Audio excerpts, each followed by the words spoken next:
Magandang umaga, magandang tanghali, magandang gabi sa ating lahat sa buong mundo kung saan tayo naandoon. Ngayon ay Friday, October 10 ba? Oo, 10. At bago tayo magsimula ng ating pag-aaral ay sambitin muna natin ang ikapitong makadiwang pagtuturo sa panalangin ni Nicodemion, isang pakikiugnayan sa sarili nilikha ng huling Henok. Sa pamagitan ng kalakasan ng aking kamalayan, sa aking katalinuhan at sa aking pangangatwiran, ginagamit ko ng buong lakas sa aking kaalaman, kapantasan, sa aking kakayahan, sa aking pag-ibig at katotohanan. Tanging ang kalakasan ko lamang ang lumaganap sa akin, gayunpaman walang ibang lakas. Palagi yan sanang maging mulat ako sa aking sariling mga kaisipan at damdamin at inilalahad ko at ginagamit ang aking kaalaman, aking karunungan at aking kakayahan, at dito ko aakayin ang lahat sa totoong pag-ibig, kalayaan, pagkakaisa at kapayapaan mula sa aking sarili. Ang kapangyarihan ng aking kamalayan ay hindi lingid sa akin, kaya ginagamit ko ito sa aking sariling kagalingan, para sa aking mga kaisipan at damdamin, ang aking kalooban, gayon din ang aking pangangatawan. Sa araw-araw ay ilahad sa akin ang paggamit ng lakas ng kamalayan, upang ito ay patuloy na gumana sa akin at hayaan akong harapin ang mga bagay na hindi ko pa natututunan, kung saan pinangangalagaan ko ang aking karunungan, ang aking kapantasan, sa pagmamahal, pagsalat para sa iba, pati na rin ang pag-unawa at katwiran. Sa pamagitan ng kalakasan ng aking kamalayan, kinikilala ko ang aking mga pagkakamali at nalulutas ito at hayaan at iniiwasan pang at naiiwasan pang gumawang muli. Kaya't walang ano pa mang mga pagkakamali ang makahadlang sa aking pag-unlad at pagsulong.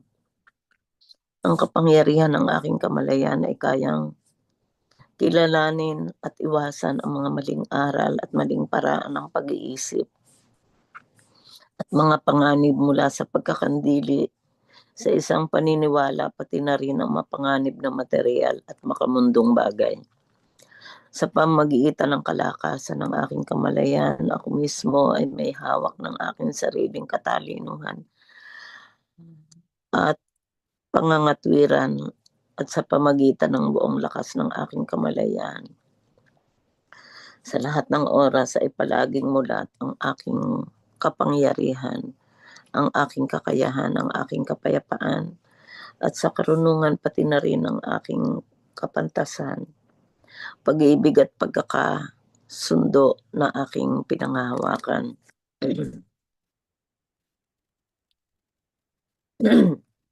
Namumuhay ako sa pag-ibig. I live in love. Namumuhay ako sa kapayapaan. I live in peace. Namumuhay ako sa kalayaan. I live in freedom. Namumuhay ako sa pagkakasundo. I live in harmony. Namumuhay ako sa kagaanan. I live in balance. I live unburdened. Namumuhay ako sa kalusugan. I live in health. At namumuhay ako sa kagalakan. I live in blessed. I live in joy. Ako nawa. So, ang ating pag-aaral ay nasa stanza 367. So, simulan ko na. Okay. Basahin 367. ko. That which the human being really possesses is that which is in the moment, that of the present, the here and now, which lasts less than a nanosecond, and only a tiny moment, that which is of the moment, of the present, this tiny moment of life is the only one which is unchangeable. Saglit, kunin ko lang yung mouse.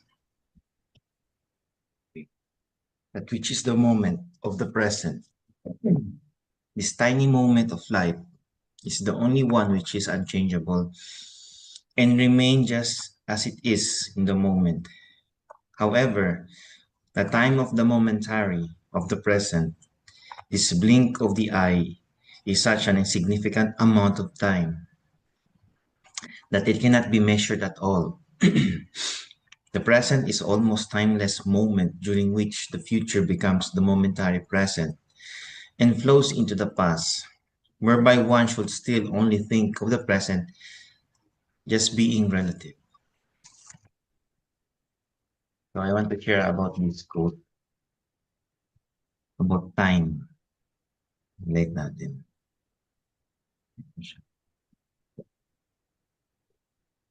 Ito, kinuha ko to sa isang parang philosopher, nakalimutan ko yung name niya. Modern siya. Actually, na-post na rin yun ni Kuya June, Kuya Reynaldo sa Malayang Pag-aaral. So, may kinukuha na ako mga bits and pieces ng mga niya, mga thoughts niya. So, ito yung nakalap ko. The now is not a moment. Now is eternity. The ever-present, not the everlasting. When the mind-brain perceives this so-called moment, it appears as time. How fast is the now moving through time in your experience? It's not moving, not going anywhere, hasn't come from anywhere. This now is the only now there is. This now is not a moment in time. How long this now lasts? It's eternal. By eternal, it doesn't mean everlasting in time. It means ever-present now. If we just simply and stay with the facts of our experience, time is never experienced. Time looks like now by filtering in the mind. Time seems to exist in our mind, but it's not.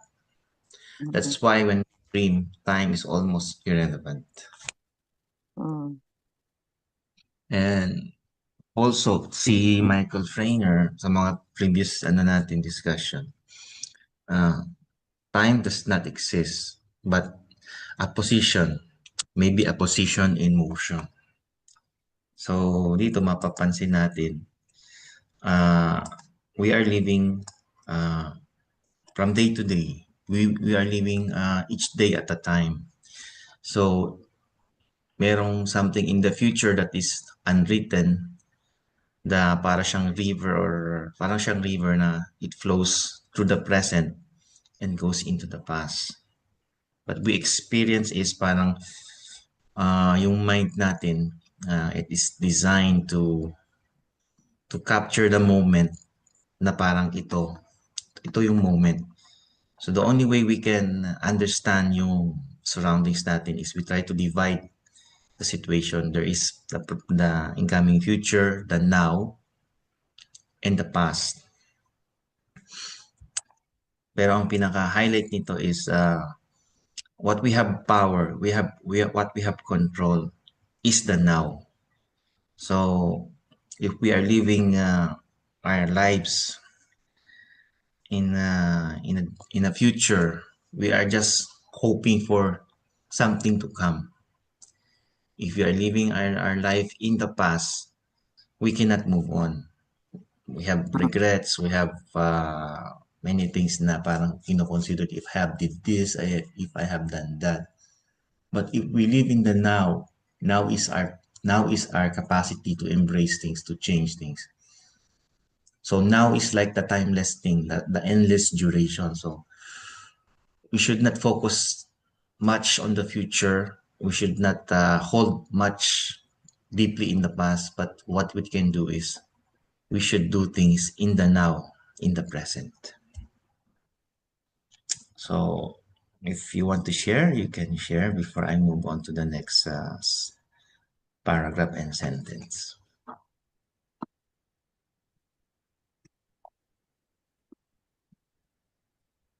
Ayun, yung sinasabing timeless, timeless moment. Mm. Yun nga yung kung ma-develop natin sa sarili natin yung now, no? Mm. Andun yung joy eh. Kasi walang nagtitrigger sa'yo na past at wala ding kang na nilulook forward na future, 'di ba? Na parang parang yun yung meditation eh. Yung ngayon, yung now, na mafe-feel mo talaga yung inner peace, yung inner joy, doon mo lang mararamdaman yon.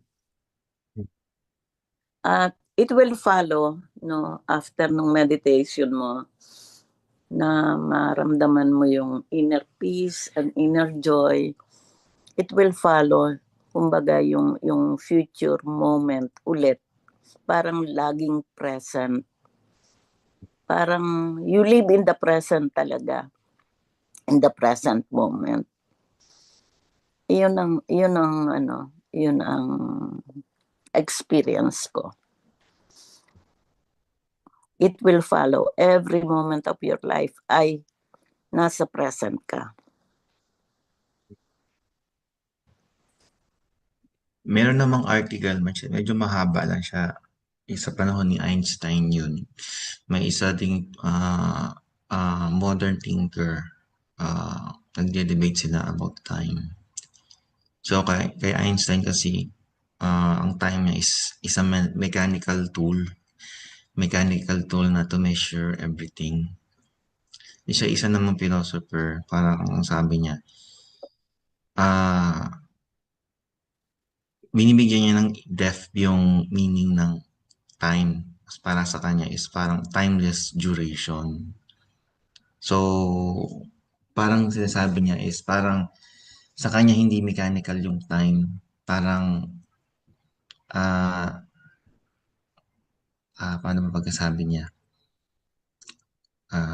Yung iba kasi sa ibang panig ng mundo, yung time nila ng morning is different sa morning ng iba. So, gumagawa tayo ng measurement of time na 8 o'clock, magising na, kailangan na magtrabaho, ganyan-ganyan.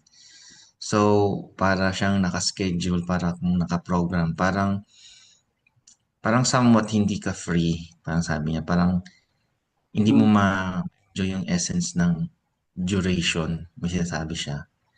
While if hindi mo bigyan ng mechanical measurement yung panahon, magre-rely ka lang sa duration. Kunwari, you rely on the rhythm, yung rhythm ng surroundings mo. Magigising ka sa rhythm ng surroundings mo. As if time is parang meaningless.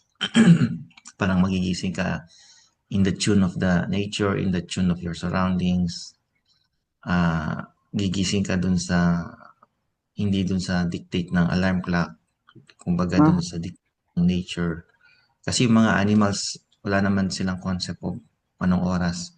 Ang sa kanila is yung rhythm ng nature. So kung ano yung dictate ng rhythm ng nature, yung manok, magtitilaok siya. So mapalapit na ang sunrise. Tapos magkakaroon ng konting liwanag. So magigising ka na rin, ganyan. So parang hindi ka prisoner of time. Parang you just flow with the rhythm. Although may magandang gamit yung kay Einstein kasi in terms of mga mathematics or something na kailangan mong sukatin, yes, it is useful in that sense. Pero yung sa day-to-day living na ginagawa natin, parang hindi para sa lahat yung ganung time, sinasabi ng isang philosopher na yun. Parang mas maigi na, mas maganda na you rely on the rhythm. So, may nag-adapt niyan somewhere in Oslo or sa Norway na iba yung setting ng time nila. Minsan sobrang haba ng ano nila, ng night. minsan naman maiksi yung day. So, they rely on the rhythm ng ano doon, ng nature. So, minsan sa sobrang haba ng gabi or sa sobrang haba ng ano pala, sobrang haba ng day, hanggang 2 p.m., 2 a.m. yung ano nila, 2 a.m. kung may relo ka, hanggang 2 a.m. yung araw nila doon. So sa kanila, they rely on the rhythm na pag sinasabi na ng katawan mo na parang, oh, energized na ako, I have to wake up, doon sila magtatrabaho, mag-gardening sila, mag-mowing sila. So yung mga bagong ano doon na mga visitors, mga tourists, kasi hindi sila sanay doon sa ganung way of life. So naka-blackout yung mga kwarto nila para makatulog sila ng ayon doon sa dictate ng katawan nila. Magugulat sila na 2 a.m. paglabas nila may araw pa. Medyo antok-antok pa sila yung mga locals doon sa particular place na yon. Merong nagmo-mowing, merong gising naggagawa ng mga carpentry works, bukas ang shop, ganun-ganun, ganyan-ganyan. So, hindi sila nagre-rely talaga sa watch nila as doon sa video na nakita ko. So, they rely on the rhythm of the surroundings. So, they're living in the moment of the timeless. So, parang ganun. So, walang pressure, ganyan. They just move about on how things connect them. Yun lang.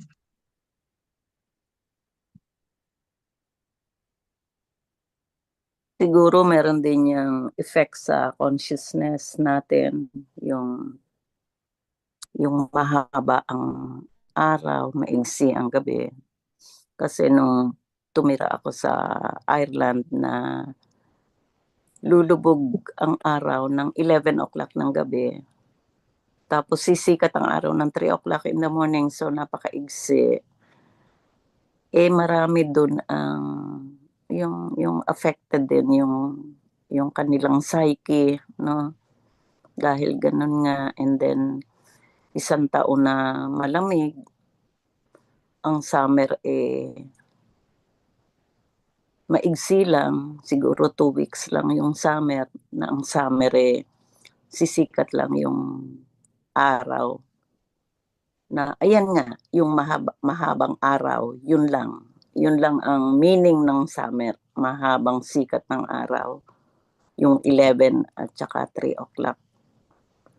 Ilang oras lang. And then, kaya sila mainom, parang hindi ba sila yung mga may pub, no? Sa kanila yun eh.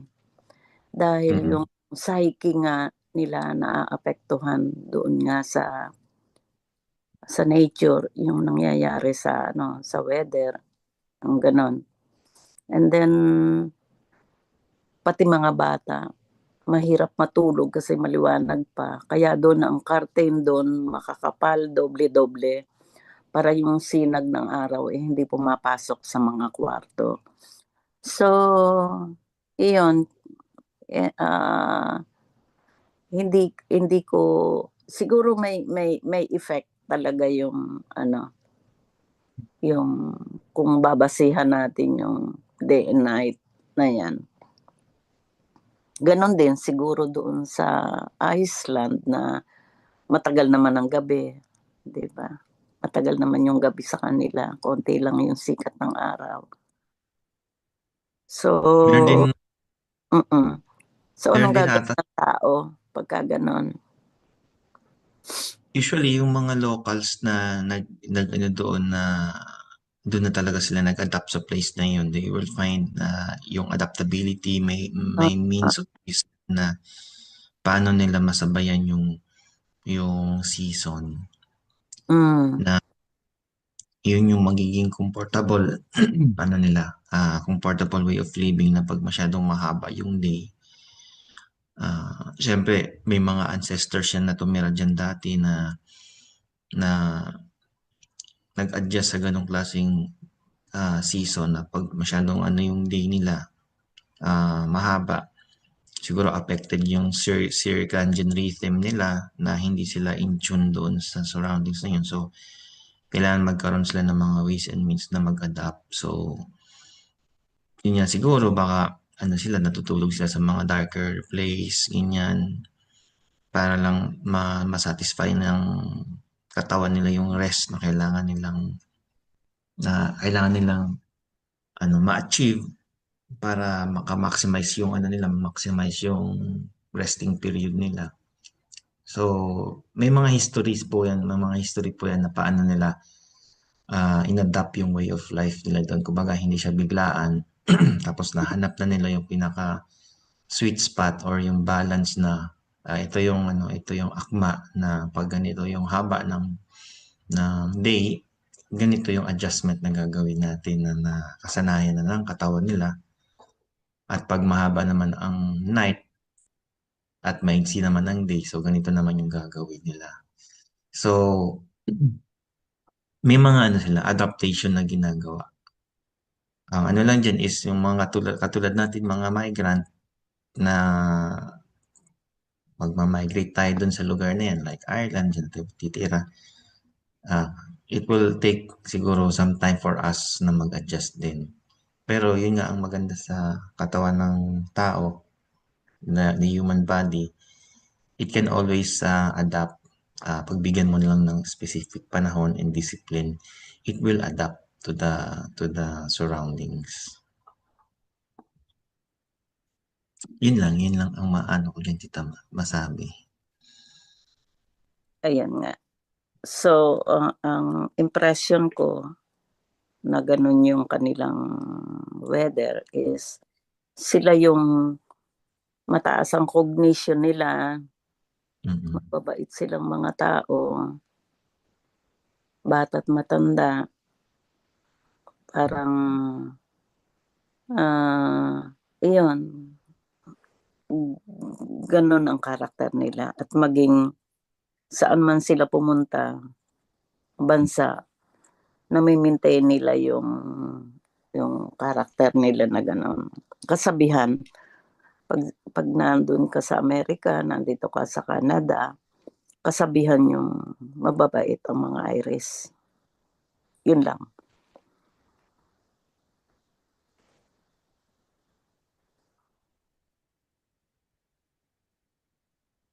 So, kung wala na, mag-proceed na tayo sa next. Ito naman more on biology. Okay. Just as neurons in the human brain decay, also the cells of the entire body die.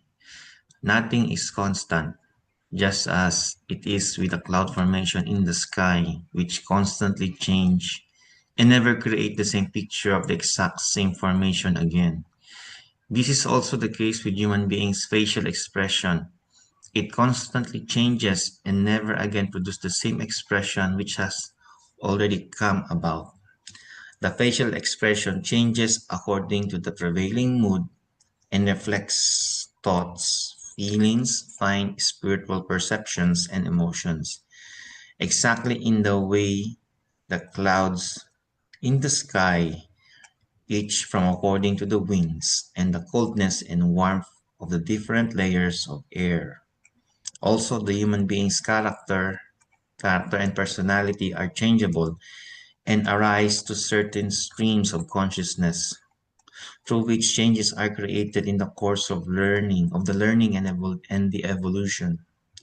Also, how the body, the feelings, the consciousness feels is subject to changes. So the human being can feel very well and satisfied on one day because everything succeeds for him or her. Everything goes well for him or her, and simply everything runs well. While hours later, he or she already feels abased, hollowed out, and miserable. The feeling of wellness has suddenly flown away, and a depressive phase appears because new influences have taken possession of the human being's feelings and consciousness, and have in part or entirely completely changed all or simply some important circumstances. Just as the life itself and all things are changeable and transitory, So therefore also the facial expression and the mood of the human being,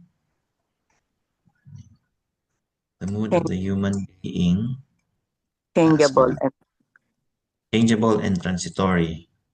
But not only that, because the influences which calls for changes are themselves changeable and transitory. So it is also clearly apparent here that neither here nor anywhere does there exist something solid and lasting on which the human being could rely. Because basically everything and anything in the entire realm of creation is changeable and transitory. Also, the human being's thoughts and feelings are changeable and transitory, and additionally, they are formed such that they are not predictable. That also goes equally for emotions and for ideas. It thereby becomes clear that also the momentary action of the consciousness is integrated into changes and the passingness. Consequently, therefore, there is also no constancy in this action.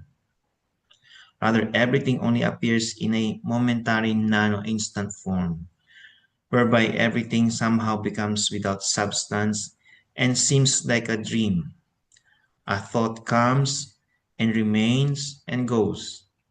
Then it has also already passed and has disappeared, while the next one already forms and emerges and becomes present, to then also already disappear again as soon as it is present.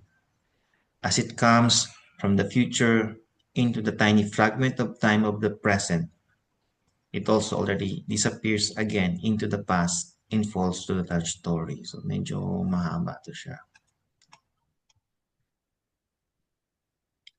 oo, parang mapapansin natin na nagiging malalim na itong The Way to Live, no? Kumbaga, sinimulan tayo noon na yung pang-araw-araw nating buhay na kung paano tayo before, ano, and then unti-unti nating nakikita yung changes, ano, ng The Way to Live. And then lumalim na ngayon. Wala na doon sa parang the way to live doon sa material, no? O parang nilampasan na natin yon yung sa material side of it. Ngayon ay parang lumalalim kung paano tayo mabubuhay in a deeper way. Wala na doon sa material things na pang-araw-araw nating buhay. Yun lang ang napansin ko. Yap, tita. Ito naman parang may sinasabi regarding dun sa yung sa mga material bagay. From the spiritual aspect to the material, they are in conjunction, they are connected together. So, yung isa might influence the other. So, vice versa. So, may ano sila, sabihin natin interconnectivity. So, yun nga ay sa medyo may ano dito, kailangan ng konting pagre-reflect kasi sinabi dito, in case of the human being's facial expression, it constantly change and never again produce the same expression which has already come about.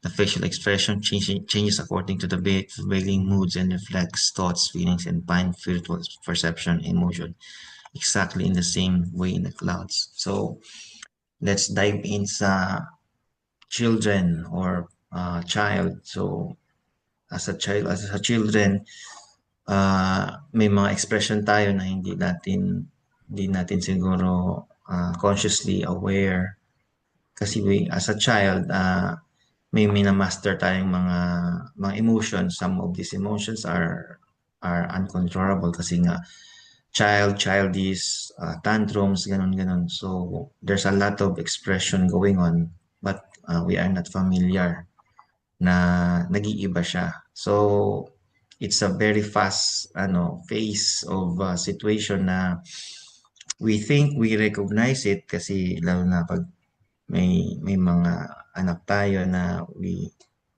brought them up from baby until into a child, into our children. So sa baby, we can distinguish the simple emotion of smiling, crying, and being playful. Pag naging toddler na, it develops more emotion, more cognizance, and it will develop complex expression. So dito na pumapasok yung nag-iiba na yung mga facial expression.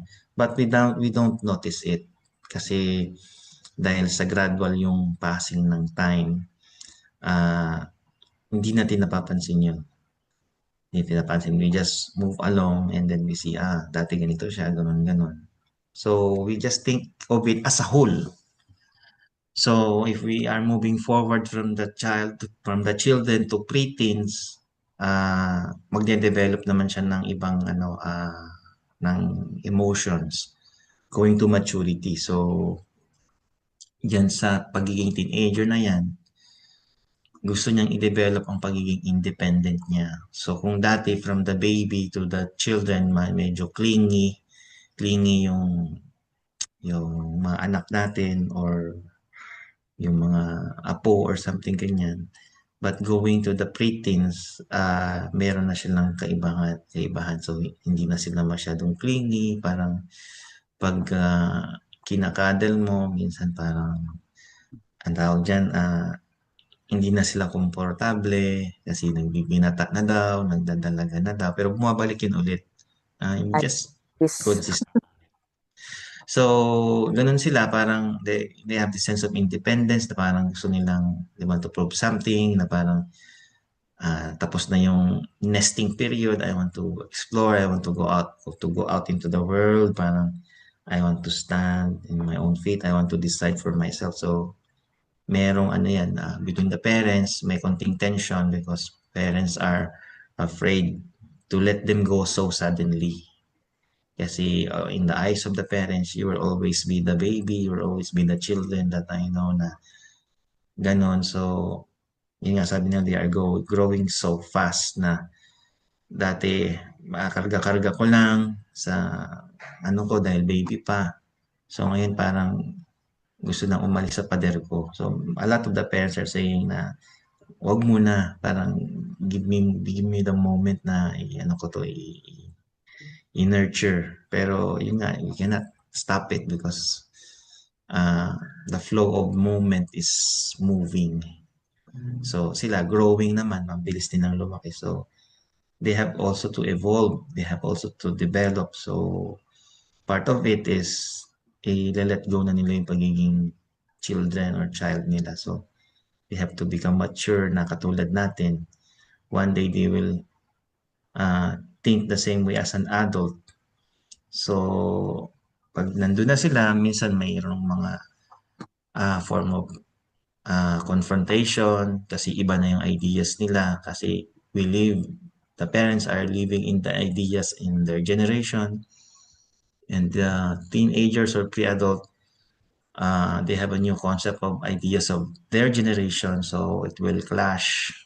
So that's the thing about life na we have to meet halfway with our generation and the new generation na how to reconcile para hindi mag-away, hindi magkaroon ng conflict. So mostly that's the fear of the parents, and how this teenager or young adult will go about life kasi there's so much thing that person has to learn. So, doon nagiging complex na ang emotions niya pag going to adulthood. Nagiging complex na, more responsibilities, more expression of the emotions and feelings. Hindi na siya yung simple katulad dun sa mga bata na parang you can predict, you can manage pag ganito yung ginagawa. Pero pag Okay. adult, Hi. Tita Sin. Hello. Sorry. Hi, Cynthia. Hello, honey. Sorry, I fell I guess I didn't hear my alarm. I was so tired. I'm glad Mhm. you catch up. Yeah. Yeah, I know. I'm sorry. I'm late. Okay. Mm. So So, applicable that yung sinishare mo Richie, applicable din yan sa kahit grown up na, kahit adult na dapat nga aware tayo doon sa behavior, sa moods ng mga tao dahil hindi natin alam yung pagkakilala natin, ganun siya, and then ngayon iba na. So, kailangan aware tayo dahil doon na di-develop yung awareness natin eh. Hindi tayo pwedeng maging kampante na laging siyang ganon, laging ganon ang, halimbawa, yung mga kaibigan natin or family natin. Kailangan marunong tayo maging sensitive tayo sa changes kasi normal pala siya talaga na merong changes na nangyayari na nag-iiba-iba yung behavior, yung mood. So, yeah, ganun pala yon. yeah. That is And normal, changeable and transitory.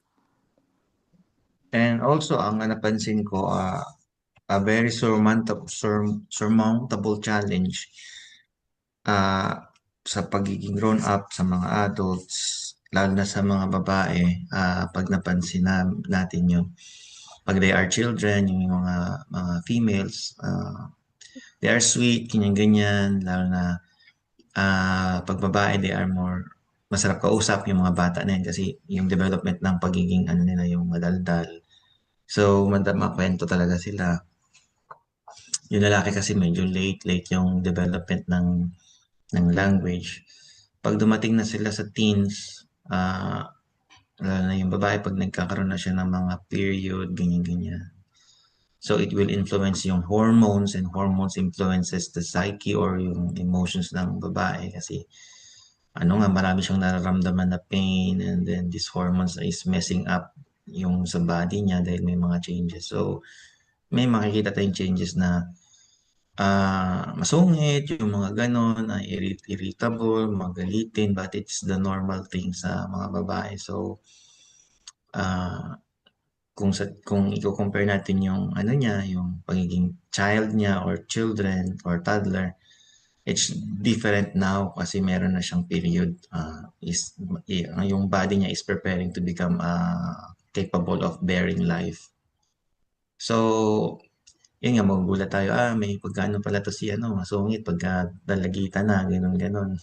May mga hidden emotions na ganito pala pag nagdalaga. So, it's not na dahil not good siya, but it is part na ganun talaga yung pag-develop ng body into capable of bearing life. So, pagdating naman natin sa mga pagiging adult or going to a geriatric or senior senior citizen, may mga changes din nangyayari na Oo. magkabaliktad daw. Ewan ko lang how true, but sabi nila kung yung tatay mo dati is magalitin, tas ang mother mo naman is mapasensya pagdating ng golden age, mostly daw nagkakabaliktad. So, yung tatay mo na ngayon yung mapapasensya, yung mother mo naman ang baliktad na magalitin. So, I don't know how true is it. But siguro it goes with the changes ganyan sa katawan ng tao, ganun. So it is siguro part talaga ng yan, of our body na it influences how we think, how we carry ourselves, ganun. So for the younger ones, it is up for us to understand and have patience sa mga seniors natin, because may mga part din ng mga seniors na they have this fear na dahil medyo fragile na sila yung body nila, they have this fear na parang they are not contributing, na parang baka nabe-burden yung mga anak nila dahil sa ano nila, dahil yung strength nila hindi na prime yung strength nila, yung the way they think, parang it appears na parang hindi maka-catch up, parang ganun. So meron na namang clash. Kung nag-clash sila nung mga preteens dahil gustong maging independent ng anak nila, ito naman may konting clash kasi yung anak nila medyo mature na, yung parents naman is having fear and clash na mayroong mga insecurities na hindi na ako kailangan ng anak ko kasi ano na ako, I'm weak, may pakinabang ba ako or ano ba? So maraming umiikot sa mga isip nila. So ang ano lang is we have to reassure them, the seniors, na we don't let them feel that way, na dahil ano na sila, fragile, na parang we don't need them, ganun. But give them the security or the assurance na it's not like that, na although yung katawan man nila is papunta doon, nagiging fragile, but the knowledge and wisdom they have is immensely tawag dito, a treasure. Kasi kahit paminsan-minsan, we will still go back to our seniors. We ask advices about life na syempre marami na silang nadaanan. Kumbaga, yung mga normal na problema na pinagdadaanan ng mga adults, tinatawanan na lang ng seniors. Sabi, ay, tapos na kami dyan, graduate na kami. So, parang wala na lang yan sa akin. Sa amin, ganun. Pero itong si adult, nagpapanik, mataas ang anxiety kasi nga wala pa siyang experience, parang wala pa siyang sapat na knowledge. Kung meron man siyang alam, kulang naman sa experience. While si senior, may knowledge at experience na siya, so hindi na bago sa kanya yun. So, nag-i-smile na lang siya pag nakikita niya yan, paglalapit sa kanya, maghihingi ng advice, gano'n. So kahit binanggit kaya itong changeable and transitory, malaki ba ang maitutulong ng pag-aaral ng creational teachings para siya maging predictable? Kumbaga hindi siya unpredictable. Siguro ang magandang dyan dito sa anticipation. I-anticipate natin na there are things na may papuntang ganon. So, all we have to do is embrace the change. Kasi, yun talaga ang one thing that is constant in this world is the change.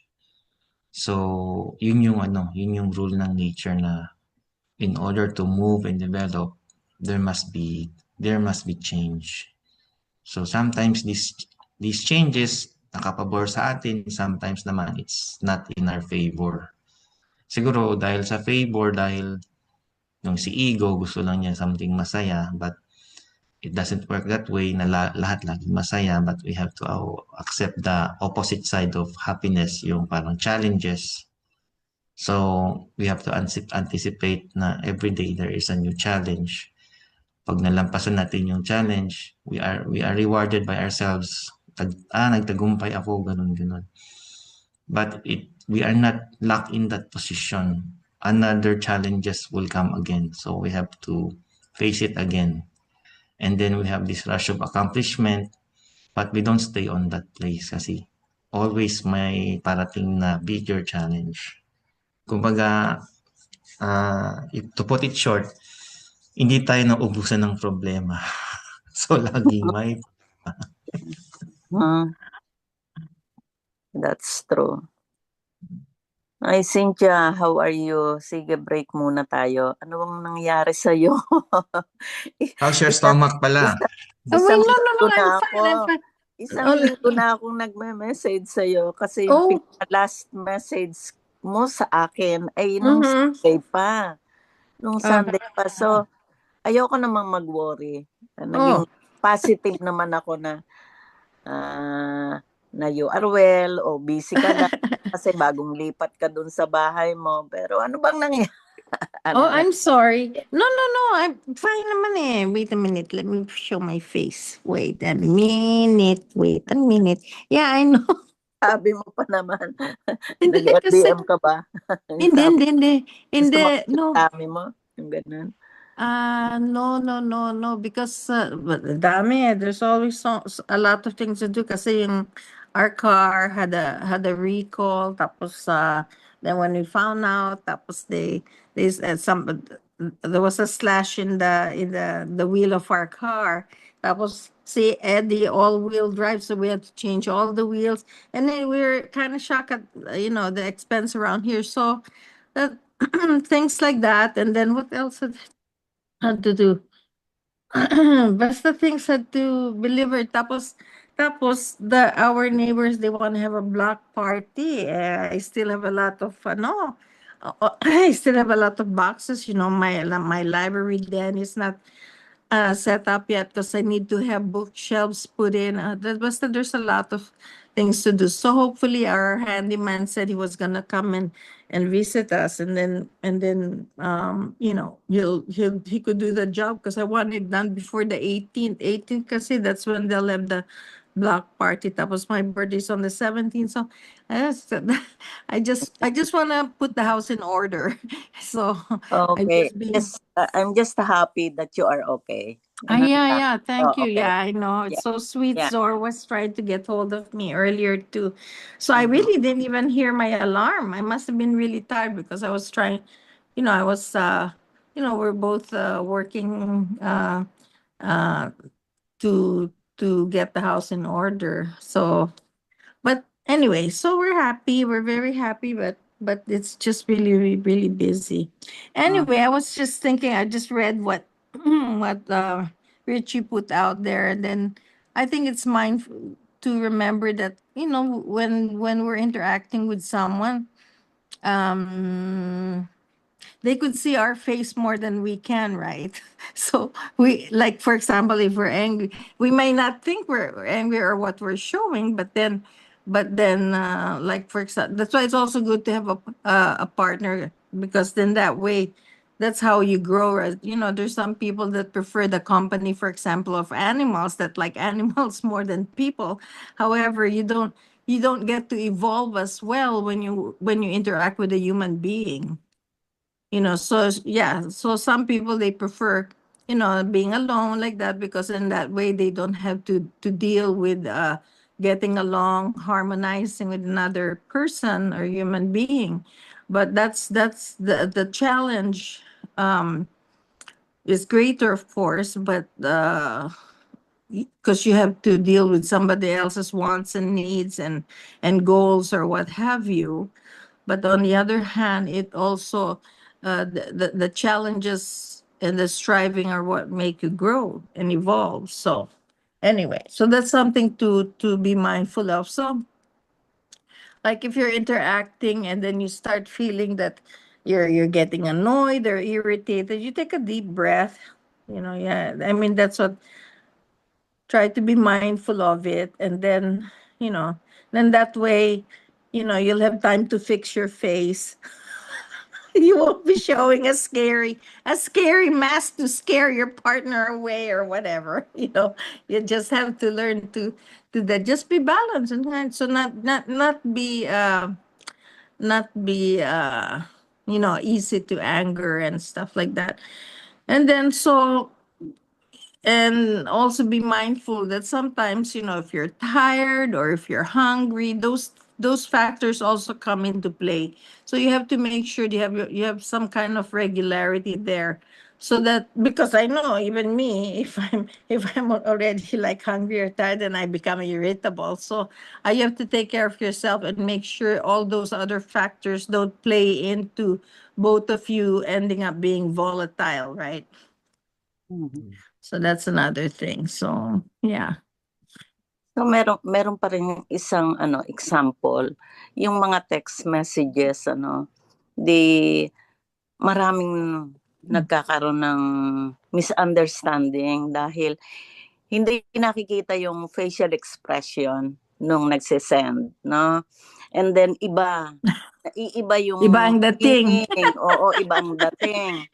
At napakadelikado talaga, napakarami akong experiences ng mga nag-away dahil lang sa text messages dahil iba ang, yun nga, iba ang dating sa kanila. So, importante pa rin yung talagang kung mahalaga yung pag-uusapan yung magtawagan na lang para maka-express ng ayos kasi ang hirap nung susulat ka pa ganito or what na ang Tapos, haba-haba hindi pala maganda yung dating dun sa sa kabila.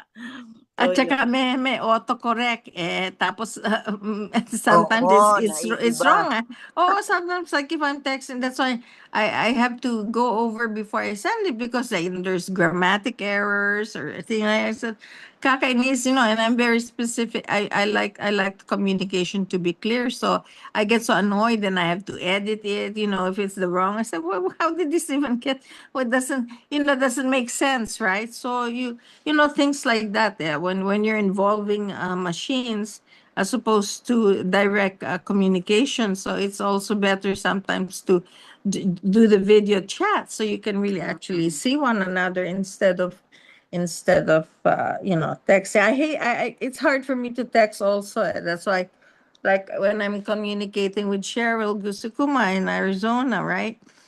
We try to set aside time to actually talk face to face because it's really hard to explain things. And like, for example, if she gave me a package and she wanted to explain things because she went to New Mexico, so about the Trinity site, about the Georgia O'Keeffe Museum, what's the meaning of this and that. We like those things. So, mabusisi. So we have to take time to us, and then she'll explain to me because I appreciate it too. Because we love art, science, and all these things. So and things like that. To you have to really like plants. People are like plants. They're all different. You have to care for them. Some need less water or more light and this and that. Everybody's different, so you have to take the time to nurture your relationships. That's why this is good. These groups like this, we get to know one another, we talk, and then we understand, and try to be able to laugh at ourselves too, because all of us are not perfect, right? So yeah, so we then Like, appreciate one mm, another. like yung kapatid ko, binati ko siya ng happy birthday and then mga good things, positive yung sinend ko. And then at the end, nakita ko yung emoticon say angry. Ano? Eh di, hinayaan ko muna ng ilang araw at baka naman hindi nga nagandahan sa aking advice sa kanya. Or At tapos inano ko din after hindi ako mapakali sabi ko, "Oh, bakit?" Tinawagan ko na lang sabi ko, "Oh, bakit naman angry yung ano?" "Ay naku, pasensya ka na ate, hindi ako marunong mag-erase." Oh my God, hindi. Nagkamali siguro nung yeah, gano'n-gano'n. kapindot. Akalain ko Pindot nun lang. hindi pala siya marunong magpalit. Yeah. Ay nagpaturo doon sa isang marunong, eh di nakita ko na lang, oh love. Lately lang. So, we should understand din na Yes. pagka merong gano'n na mga angry, Mm-hmm. hindi niya yon sinasadya or Yeah. baka sinasadya or siguro positive na lang tayo, maging positive na hindi marunong doon Yeah. pagka Yeah, gano'n-gano'n. we Okay. really can't make any assumptions, or those are beliefs, right? Yeah. That come in the way of communication. Like like for example, yeah, that's what I keep trying to tell Daki. And then you're miserable. Then you become angry, and you have to really stop to think. You have to really think quantum. In other words, all the possibilities. Don't jump to conclusions, make generalizations based on just what you see, because you don't know what's happening. You're not that person. You don't know what's going on with, like, just like you, all you guys, you were thinking that I'm sick or whatever.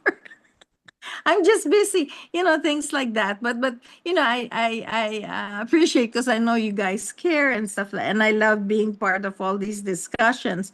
So it could just really be as simple as me not hearing even my alarm. I said, then I just happened to wake up and it's time to pee, and then so I said, hey, what time is it? Then I said, look, I said, oh my God. So I went to the bathroom, then I got myself ready. So that's why I'm here. But that's why I'm glad that it was my nature call that made me wake up and in time not to miss, at least catch up here. So happy to be here. And thanks for trying to reach me, Zor, my Californian sister. And okay. O sige, proceed na tayo ulit. Sige. Sorry sa Yeah. mga kwento-kwento namin. No, don't. Those are important because this is how we remember. It's related naman to what we're talking about there. And then that's how you remember.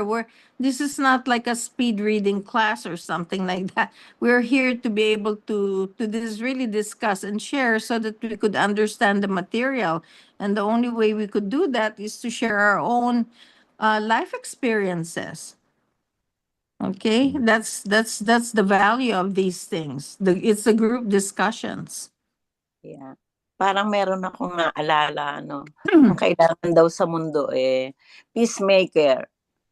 Marami, kasama yung storyteller.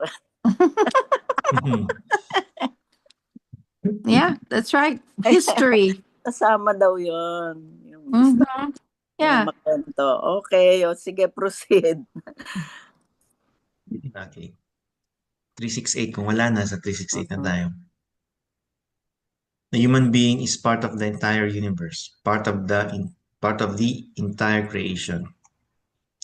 He or she is part of the entirety in space and time, as a physical form, limited in his or her existence, but immortal in the form of the spirit, creation energy, in the overall consciousness block.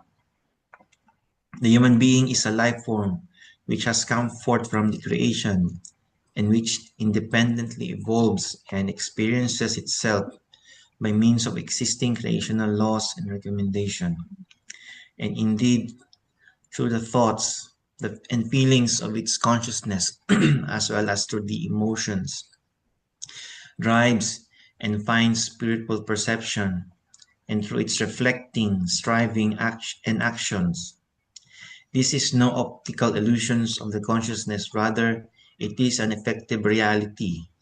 The consciousness is free and is no prison. The human being must just unfold this freedom. But when the human being feels unfree in his or her consciousness and limits it only to his or her own preference for something or other and to the inclination of those close to him or her, then he or she calls forth this unfreedom in himself or herself through a wrong use of the consciousness. Therefore, the zeal must always be to keep the consciousness free and pure, and never to allow it to become a prison. But this can only happen through continually expanding the entire horizon of the consciousness, so that each and everything of the entire universal existence can be understood, slowly but surely, and comes to the fore, whereby the evolution and the further education are compiled with, thereby the feeling for others and the coexistence with others is understood, and all kinds and forms of wisdom, as well as the entirety of nature and the identity of everything material and spiritual, are admitted into the exhaustibleness of the assimilation in effect in the consciousness, whereby its existence in absolute freedom.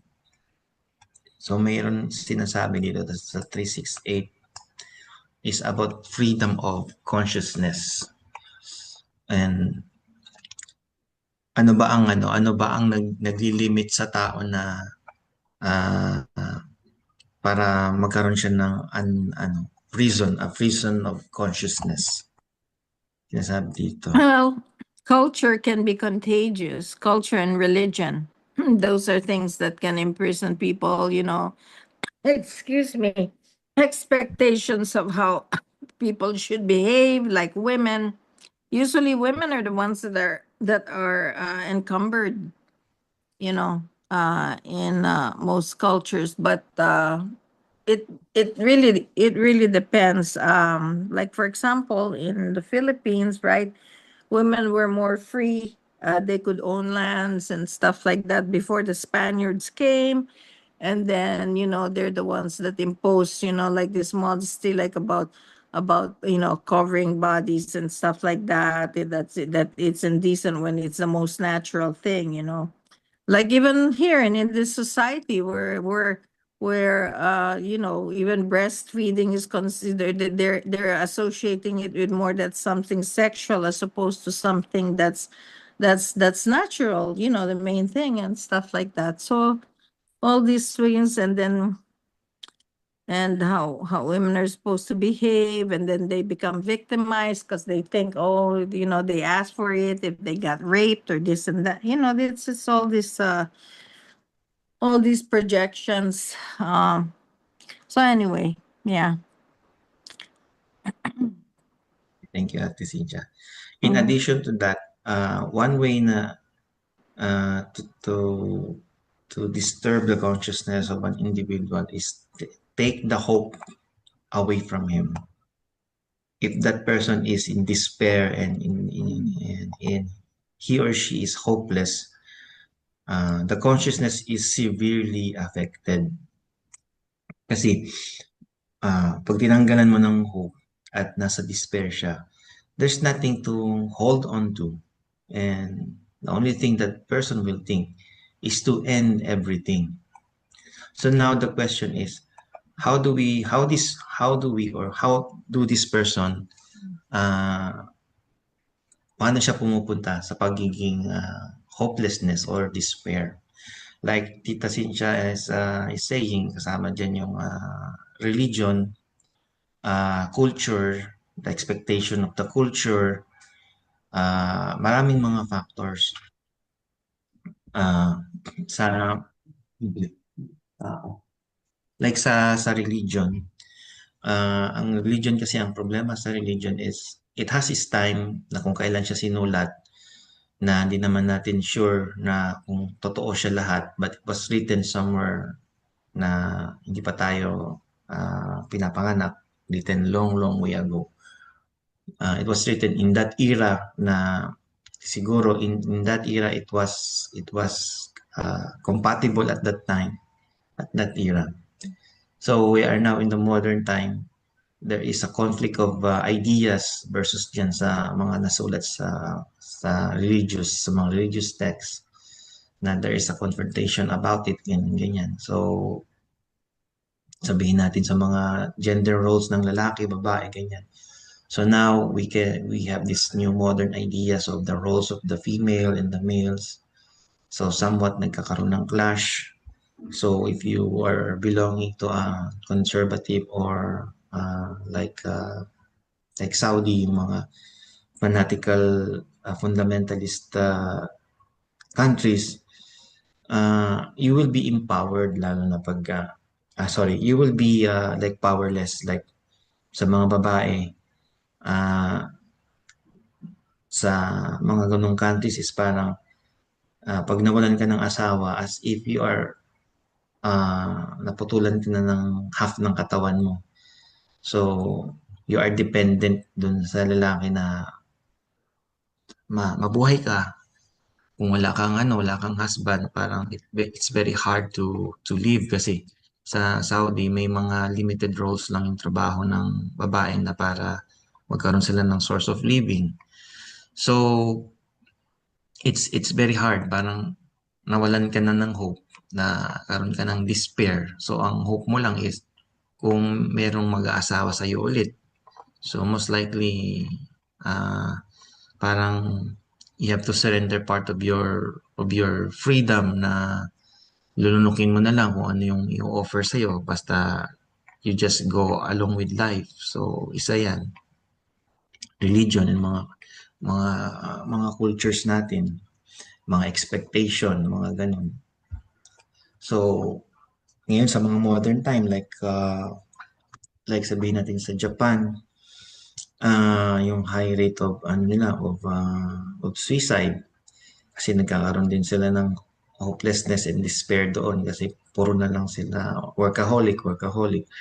There's no time para sa sarili nila, and then I think although ganun sila ka-modern, ganun sila ka-high-tech, mataas ang standard of living nila, and tawag dito, yung kinikita nila most of the time based on dun sa napapanood ko, mga information na nababasa ko is parang break even lang sila.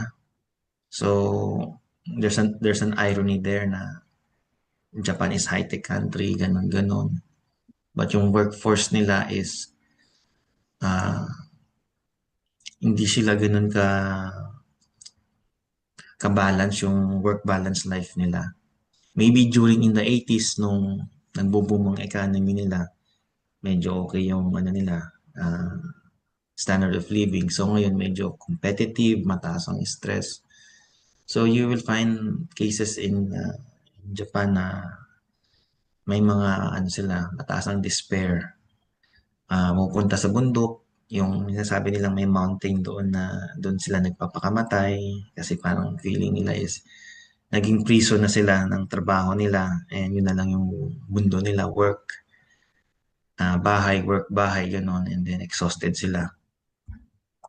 So if you don't develop your consciousness well, so how do you develop yung consciousness mo? Hindi lang siya nakarely sa material things na to sustain your physical body. You have to feed your consciousness with the wisdom. Ito yung mga creational energy teaching.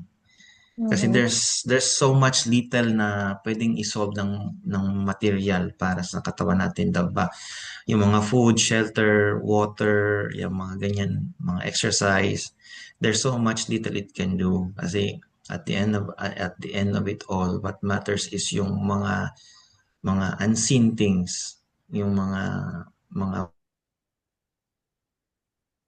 valuable things like knowledge and wisdom na it is what you call this one, it can help you through to the hard things in life. Pag nawalan ka ng work, pagka na-disable ka or na-incapacitate ka or something, the one thing that will get you through sa mga hardship is itong creational teaching. So you feed your consciousness with it. So ganun din sa makikita natin sa strata ng life, mayaman, mahirap.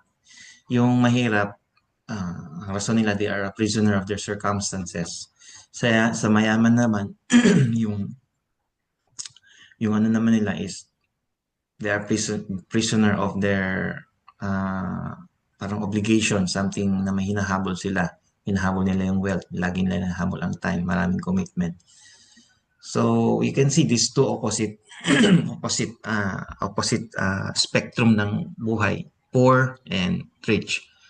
And yung mga problema nila is, yung poor is mahirap ang buhay, prisoner sila doon, may mga bagay silang hindi nila ma-meet, parang barely lang living.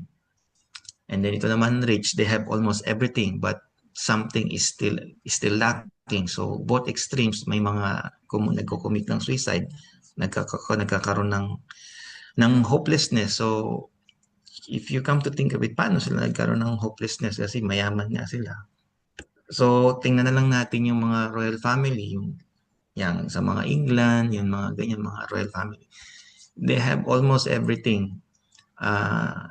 Yung mga ibang prince dyan or princesses, hindi nila alam ano tong 100 UK pound or something ganon. Basta pag may sinabi lang sila, gusto ko ng ganitong bagay. So hindi nila alam yung gaano kamahal yung presyo niyan. Basta pag may interest sila, binibigay na sa kanila. So meron silang gusto sa buhay na it's available outside the world. So nakakulong sila sa palasyo. They have to move in a specific program na they have to walk like this, they have to dress like this, they have to eat like, they have to speak like this. That's right. There's so much protocol. So it becomes like a prison. Sa iba, sa outside world, you will see, marami ang buhay. Yes, gusto kong ganyan, mas sarap ang pagkain. Pero pag nandun ka na, it slowly becomes like a prison. Dito naman sa mahirap, na barely, wala masyado, konti lang yung nakakain niya. But yung mahirap na tao, he has the freedom to go anywhere, parang wala siyang prison. Ang nagiging prison lang niya is yung may gusto man siyang bilhin na bagay, mga needs. Kailangan pa niyang ipaglaban yung mga needs na gusto niya, mga pagkain, housing, shelter, ganun. But other than that, may freedom siyang to go anywhere na yun ang kiniinggitan ng mayaman. Uy, meron siyang freedom ganun. Kahit saan siya magpunta, okay lang. So, may something dun sa mayaman na wala sa kanya. Doon naman sa mahirap, merong something sa kanya na gusto din niya dun sa mayaman. So, you will see the opposite polarities. So, how do we deal with this thing? So, yun na nga, babalik ulit tayo dito sa consciousness natin. We have to really educate ourselves on how to strengthen our consciousness. So, yung consciousness natin, may mga parts yan na may unconscious, subconscious, and conscious. So, ang aware lang tayo is the conscious. So, we have to feed our consciousness with this creational teaching that are seen in nature. So, after the end of the day, mapoprogram siya sa subconsciousness. So, if we encounter any difficulties, okay, mayaman ka man or mahirap ka man, you have the answers to figure it out, how to go with it. So you will not become hopelessness. Kunwari, you were born in a royal family, tas ganun yung protocols mo. So you're living like a prisoner at the same time. If you equip yourself with your consciousness with this creational teaching, you will not feel the bounds of the prison, yung protocol. Parang ano na lang sa'yo kung may protocol na ganun. Parang hindi na siya yung hardship, parang unconsciously galaw na lang sa'yo yan. Parang hindi mo na siya pinapansin, hindi na siya burden sa'yo, parang nakasanayan mo na. So you will think another ways and means how to navigate dun sa protocols na yan, and you will exercise the freedom that you want. So, makakahanap ka ng diskarte. So, yung mga nakikita ko dyan sa royal family na para maka-escape sila doon sa sa routine nila, gagawa sila ng mga charity kuno, ganun, para lang makakita ng ibang tao, maka-breathe, ganun. So, yung iba naman, like sa Japan, may isang princess doon. Siguro dahil feeling niya prisoner na siya nung palasyo, nung yata siya, empress. Siya, sinurrender niya na yung pagiging royal family niya. Naging balita sa internet yun. Tapos ang pinakasalan ata niya, isang Hapon din na simpleng lawyer lang. And then nung pinirmahan na niya na yung niya na mawawala na yung benefit sa kanya ng pagiging princess, ganun, hindi na siya maka-access sa palace. Okay lang siya. May mataas naman na siyang education na na-achieve. So, yun, siya, sumama siya dun sa asawa niya, naging asawa niya na yung lawyer. I think they moved sa New York, something. So, siguro, yun yung na-realize ng princess na maganda man dito sa palace, pero parang hindi ko man ma-maximize yung freedom ko, yung pagiging free thinking ko, naka-confine ako. So, might as well as give up this thing kasi parang material lang to, status lang to. What is there? Anong meron yun sa status? Prisoner naman ako. So, eventually, na siya, hindi na siya connected sa royal family. Although, siguro, relatives niya yun, but the privileges, yung niya, is talagang nakat na. So, he's living like an ordinary human being with his husband. So, that is the challenge for us, kung saan man yung ano natin, kinalalagyan. We have to really build the foundation of our consciousness para kung may dumating man ng mga, yung nga sabi, ang problema unlimited.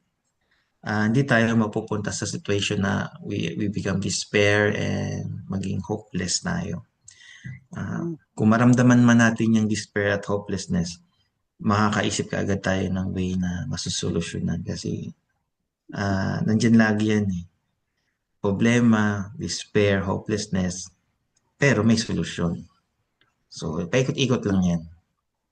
So napakahalaga talaga yung freedom, freedom, at ang nagkukulong nga sa atin ay religion and culture.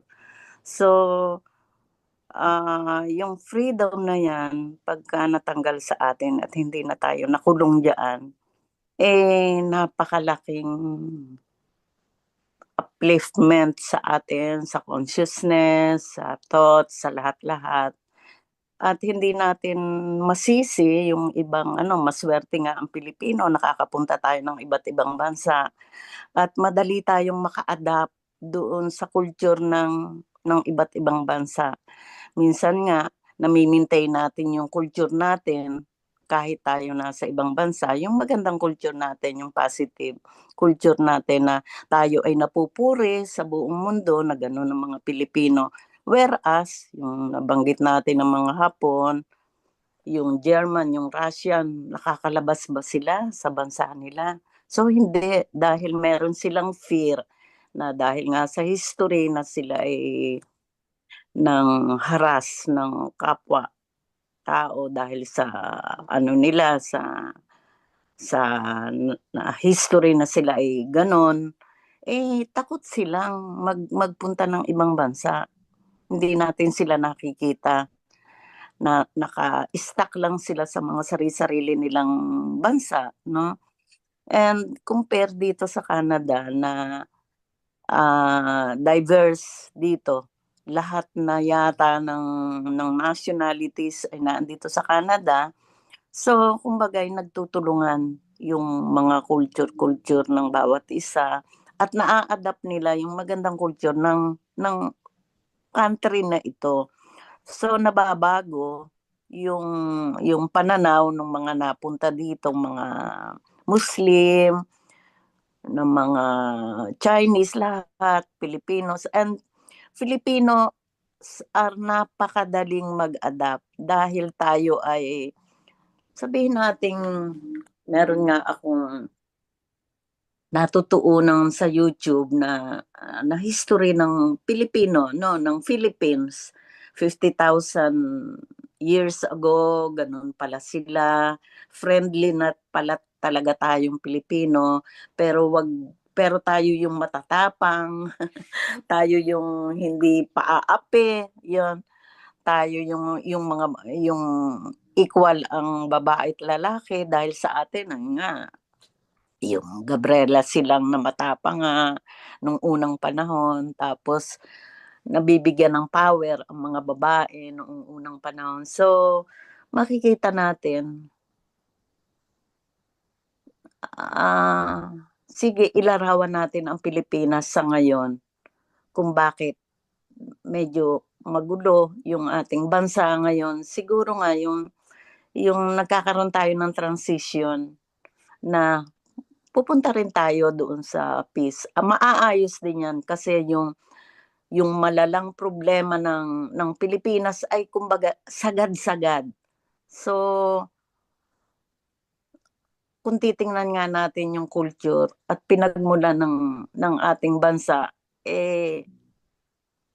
okay lang, parang sabihin nating okay lang dahil ang kapalit nito ay lalong mahahasa o mapipino ang mga pananaw ng mga Pilipino dahil inherently ay maganda yung sinasabi doon sa YouTube, ang DNA ng Pilipino. Ito ang author nito, hindi Pilipino yung yun, i-send ko sa ating group. Dahil every month meron silang panibagong kung paano itong foreigner na ito ay napapag-aralan niya ang history ng Pilipino. Imagine 50,000 years ago, natitrace kung saan tayo nanggaling. Yun. So, yun, yung fini-free, meron something na pinapalaya sa ating mga Pilipino to a more higher human being, hindi lang siguro yung ating pagkatao natin, yung malalim na pagkatao ng Pilipino ay sinasala pa rin at sinasala. So, magtiwala tayo na meron talagang malaking mangyayari sa Pilipinas. Sabi nga nila, Pearl of the Orient. So, sana mangyari ngayon na sa Asia o pwedeng sabihin sa buong mundo, maging hindi sapagkat makilala lang tayo, kung hindi mag-shine ang culture na pinagmulan ng mga Pilipino. Yun lang.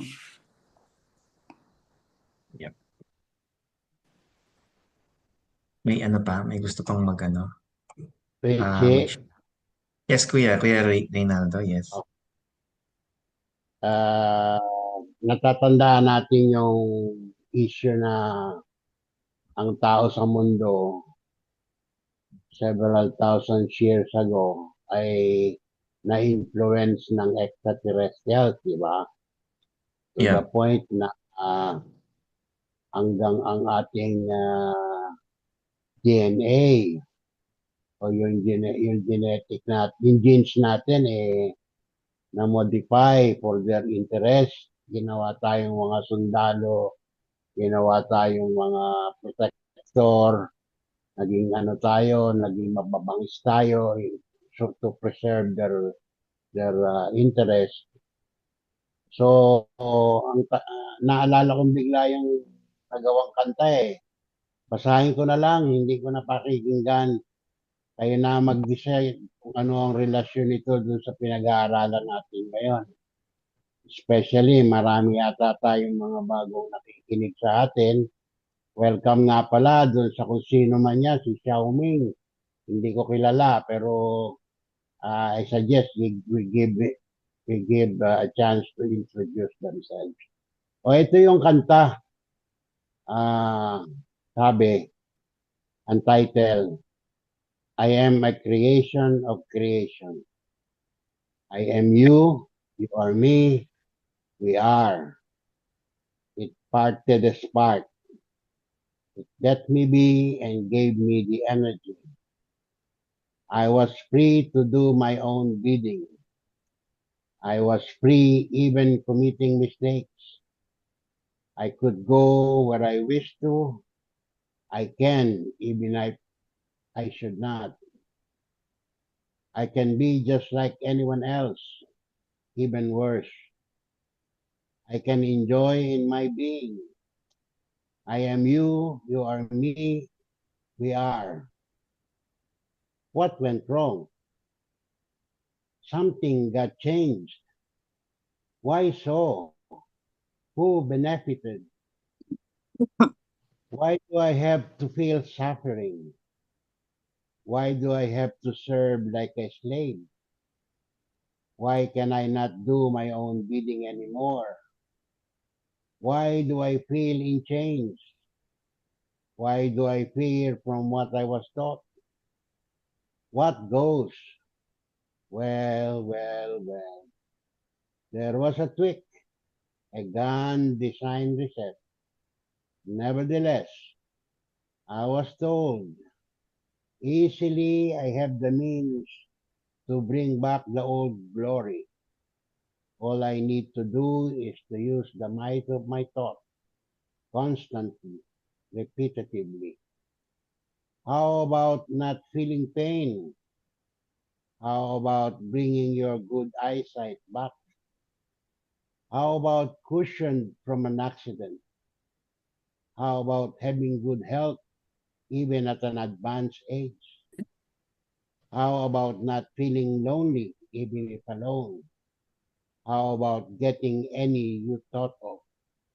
How about being at peace despite chaos? How about an understanding of how others are who do not know any better? How about getting an answer you need to have at the right time?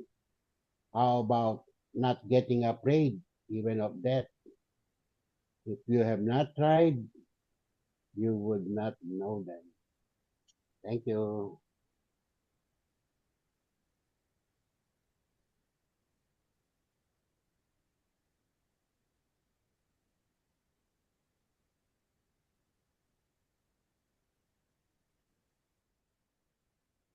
Mhm. Sige, bigyan natin ng chance kung sino yung Xiaomi 23124RA7EO.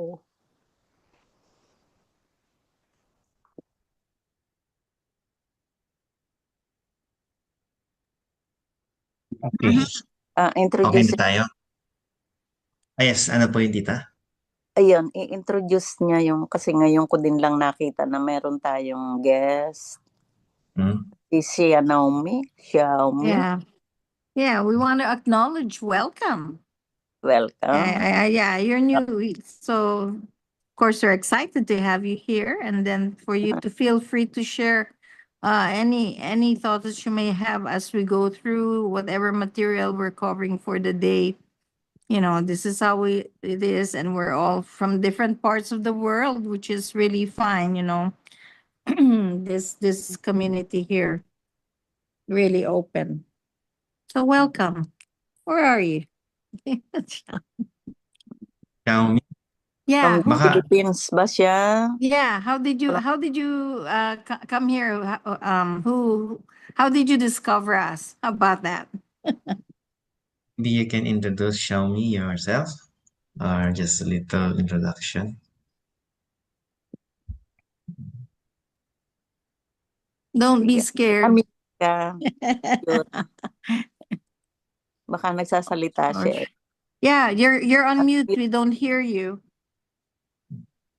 Unmute yourself first. Sige, huwag ka na mahiya.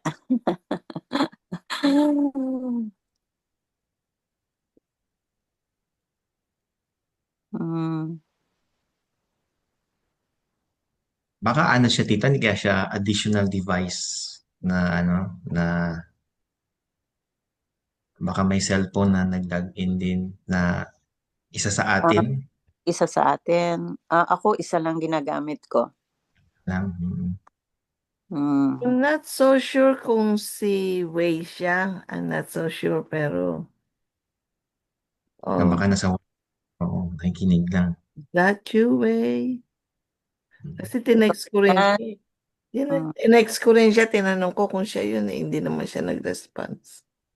Mhm. O, sige, proceed na tayo. Sino ka man, welcome.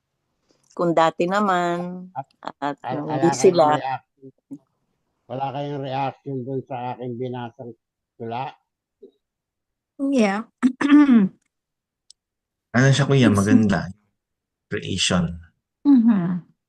send Yeah. mo sa send mo dun sa group natin para meron kaming copy. Nag-message siya. Minsan hindi na ako nakakabukas dun sa dun sa Kaya si Wei, kabilang group. sabi niya Xiaomi, salme po, it's me, Wei. Ah, si Wei ba? Oh, okay. Okay, Wei. Nasa work yan eh. Sige. Yeah, anyway, thank you for sharing that, Kuya June, because you know that's something we have to be mindful about also is that also there really is the how do they call it, the progenitors of our human beings, the extraterrestrial factor always comes into play, as part of our creation. So yeah, that's something that we need to be, aware of. Yeah. So thank you for bringing it forward, so we can become mindful as we face life. And the thing that we're really most fortunate being alive at this time is that we're being shown the way to properly pray the right way, the prayer that's actually effective, that affects our reality and help us manifest things. And also, apart from prayer, meditation, which will also help us help our material consciousness, because that's the main thing. That's our main drive here to get us to evolve, is our material consciousness. So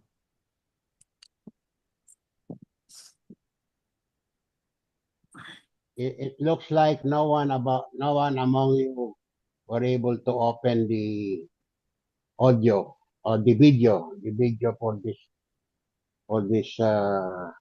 song. It's an obvious thing. You were not you. This is the first time you came to know about it, but it's been there for so long already. So it appears that you have not been opening up your Malaya, at least your Malaya, or the student. Anyway, it's not my loss; it's your loss.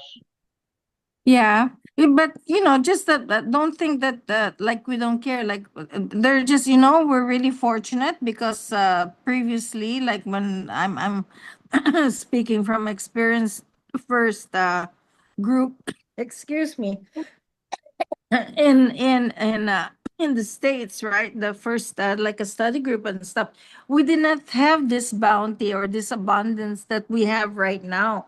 We're now where it's like a cornucopia of like a banquet compared to how things were before, where hardly anything was translated and all that.